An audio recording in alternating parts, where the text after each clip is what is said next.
हमारे टीचर्स, हमारे पेरेंट्स, हमारे दोस्त हमें बहुत बार एक दायरे के अंदर मोल्ड कर देते हैं। उनकी गलती नहीं है, जितना उनको पता है वो उतना ही हमें बताते हैं। और हमें लगता है कि लाइफ करियर का यही दायरा है, हम एक्सप्लोर नहीं करते।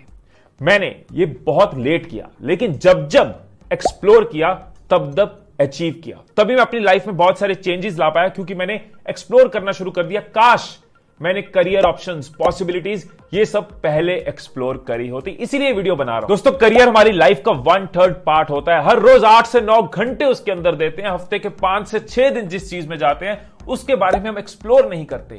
क्योंकि हम एक्सप्लोर नहीं करते इसलिए हम डिसाइड नहीं कर पाते। हमारे पेरेंट्स, हमारे टीचर्स, हमारे आसपास के लोग जो हमें बता देते हैं उसी दायरे के अंदर सोचते हैं, और उसके बाहर सोचना हमें अनकंफर्टेबल लगता है। मैं ये कहूंगा आप सबको कि स्पेशली 20 to 25 वाली जो एज है ना, इसके अंदर आप एक्सप्लोर भी करो। देखो, अगर आपके लिए जॉब ठीक नहीं है, वो फील्ड ठीक नहीं है, उसको छोड़ो और टाइम पे स्विच करो। बाद में मुश्किल हो जाएगा। मेरी सिंपल सी एडवाइस ये है कि एक्सप्लोर एंड डिसाइड। एक्सप्लोर करते रहो, पॉसिबिलिटीज को देखते रहो, रिसर्च करते रहो और अपने लिए डिसीजंस लो। जितनी जल्दी लोगे उतना अच्छा है। करियर हो या लाइफ का कोई भी फेज हो, आपके रिलेशंस को मेंटेन करना आपके लिए बहुत जरूरी है। हमें लगता है कि यार कोई बात नहीं, दोबारा कौन मिल रहा है। दुनिया बहुत छोटी होती है, हर इंडस्ट्री बहुत छोटी होती है।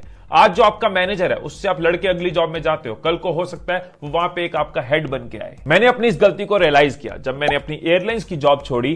तो मैंने सीधा अपने बॉसेस को, अपने मैनेजर्स को बोला कि आप बताओ आपको कितने दिन का नोटिस है। मुझे तो अपना एक बिजनेस स्टार्ट करना है, इसलिए मैं आपको ज्यादा टाइम भी दे सकता हूं। 15-20 दिन में उस ऑफिस को छोड़ के मैं जा सकता था नोटिस सर्व करके, लेकिन मैंने 1.5 से 2 महीने लगाए। जब तक मैं उनका पूरा सिस्टम सेटल नहीं किया, जब तक मैंने पूरी नॉलेज ट्रांसफर नहीं करी, तब तक मैंने वो टाइम दिया। उसका रिजल्ट ये हुआ कि आज भी उनके साथ मेरे रिलेशंस बहुत अच्छे हैं। कई अपॉर्चुनिटीज उन्होंने बाद में भी मुझे दी, जॉब छोड़ने के बाद भी। सो मेरे दोस्तों, मेरे फ्रेंडों, मेरी फ्रेंडियों, कभी भी एक कंपनी से दूसरी कंपनी जाओ या एक कंपनी के अंदर कोई ट्रांसफर ले रहे हो तो अपने पुराने रिलेशंस को खराब करके आगे नहीं जाना। जिन पुल के साथ हमने पार किया है उन पुल को जलाकर आगे नहीं जाना था। मेरी टीम में मेरा एक दोस्त था वीर, जो मुझे बड़े भाई की तरह गाइड करता था। उसने कहा, दोस्त, जिंदगी में ना अगर एफर्ट करने की हिम्मत रखते हो तो मांगने की हिम्मत भी रखो। हम तो गुरुद्वारे, मंदिर जाके अल्लाह के आगे, ईश्वर के आगे, भगवान के आगे मांगते हैं जो सब कुछ जानता है। तो कंपनी में, ऑर्गेनाइजेशंस में मांगने की हिम्मत होनी चाहिए। वीर ने अपने एक्सपीरियंस के साथ मुझे यह चीज समझा दी कि सिर्फ सैलरी ही नहीं, चाहे वो कोई अपॉर्चुनिटी हो, चाहे वो कोई पोजीशन हो, चाहे वो कोई काम हो, जो मांगने की हिम्मत करता है, जो एफर्ट करने की हिम्मत करता है, वही आगे जाता है। और इस चीज को मैंने अपने करियर के अंदर, अपनी लाइफ के अंदर पूरी तरह से डाल दिया कि अगर मेरे पास दम है तो मैं खुल के बेशर्मों की तरह मांगने की हिम्मत रखूंगा। पूरी शिद्दत के साथ मैंने काम किया, दिन रात एक किया, पूरी कमिटमेंट दी और मांगने के टाइम पे हक से मांगा। 3 साल में 4 प्रमोशंस। अपनी टीम में लोएस्ट सैलरी थी जब मैंने ज्वाइन किया और अपनी टीम की हाईएस्ट सैलरी थी जब मैंने रिजाइन किया। चौथी गलती जो मैंने अपने करियर में 6-7 साल बाद रियलाइज करी, काश मैंने पहले इस चीज को समझ लिया होता।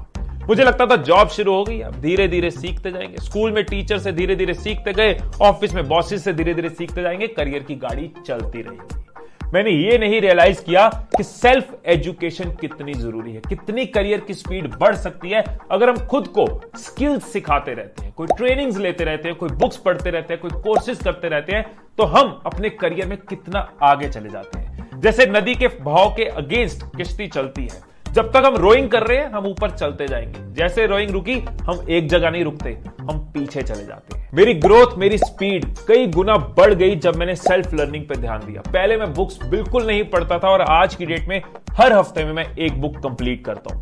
कई बार पूरी बुक में से आपको एक लाइन मिल जाती है, हफ्ता लगा दिया एक बुक पढ़ने में, एक दिन एक लाइन ऐसी मिल जाती है जिससे आपकी स्पीड कई गुना बढ़ जाती है।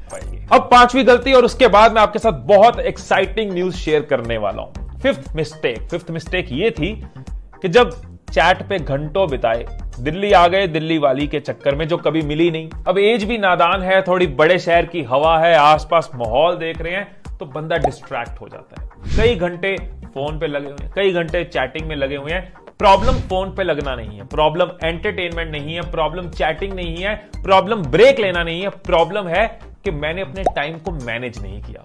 थोड़ा करता, एक बैलेंस बना के चलता तो बहुत बढ़िया था। I have no regrets. लेकिन हमारा जो टाइम है ना वो पैसे की तरह है, उसको हम कहां खर्च रहे हैं। अगर सारा पैसा एंजॉयमेंट के लिए खर्च देंगे तो कुछ बचेगा नहीं।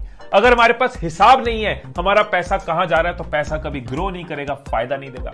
अगर हम पैसे को सही जगह पे टाइम टू टाइम इन्वेस्ट नहीं कर रहे तो रिटर्न्स कहां से आएंगी। इसी तरह से जो आपका टाइम है ना वो बहुत कीमती है। I am not saying enjoy मत करो, I am not saying relax मत करो, फोन पे बात मत करो, बॉयफ्रेंड गर्लफ्रेंड ना बनाओ। What I am saying is you should know the value of your time. किस एज में कितना टाइम किस चीज को देना है, वो सेल्फ असेसमेंट मेरा मिसिंग था। मैंने धीरे धीरे सीखा, लेकिन दिल खोल के आपके साथ इसलिए शेयर कर रहा हूं क्योंकि ये जो हमारी एज होती है ना 18, 20, 22, 23, बहुत एनर्जी होती है हमारे अंदर, बहुत टैलेंट होता है, बहुत पोटेंशियल होता है। अब वो कितना कहां लगाना है ये डिसीजन इसी एज में आप ले सकते हो। अपने आप को सेल्फ असेस जरूर करो। आपका टाइम किन चीजों में डिवाइडेड है, कितना लर्निंग में है, कितना रिलैक्सेशन में है, किस तरह का कंटेंट आप देख रहे हो, किस तरह की चीजें आप पसंद कर रहे हो, वो डिसाइड कर रहा है किस तरह का फ्यूचर आप बनाने वाले हो।